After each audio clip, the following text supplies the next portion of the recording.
არ ვცემ პატივს იმ პოლიტიკურ პირებს, რომლებიც ფიქრობენ, რომ ქართველი ხალხი არის სულელი და იმიტომ რომ 82 გვერდიან დასკვნას ინგლისურ ენაზე ხალხი ვერ გაეცნობა, შენ შეგიძლია რომ ისინი მოატყუო. გულისხმობ აწუკვე ქართველი ზუგანოვები არიან ეგენი ჩემთვის, იმიტომ რომ შელაგდნენ პარლამენტში რომ შეასრულეს ის როლი, რაც გენადი ზუგანოვმა თავის დროზე შეასრულა რუსული დუმისთვის, ეხა ეგ არის და ეგ.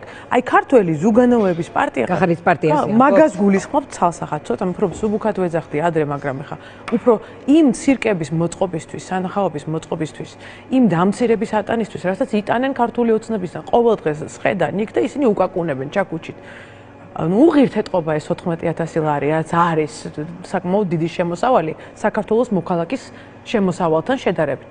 მაგრამ მათი მიმედია ფიტყვები პარლამენტარის ხელფასზე ლაპარაკობ. პარლამენტარის ხელფასებზე ვსაუბრობ. კი, ეს არის 13-14000 ლარი. ახლა ეს არის ძალიან დიდი შემოსავალი. მაშინ, როდესაც საქართველოს მოქალაქის შემოსავალი ხშირად არის 800 ლარი. ბიუჯეტით არის განსაზღვრული და ყველას ვინ შევიდოდა პარლამენტში ეკნებოდა იგივე ხელფასი. ცალსახაა, მაგრამ ხო უნდა გიღირდეს გაიღო ეს რაღაცისთვის და როგორც ჩანს, უღირთ მათ ამ ხელფასად ის, რაც მათ გააკეთეს ქართველი ხალხის წინაშე და რასაც ყოველდღე იტანენ, მე არ მშურს მათი მდგომარეობის. იმიტომ რომ რეალურად ყოველდღე ქართული ოცნება აგრძნობინებს, რომ არიან არავინ. თუ გინდა 15 ინიციატივას გეტყვით მათ შორის, ჩემგან მოპარავს.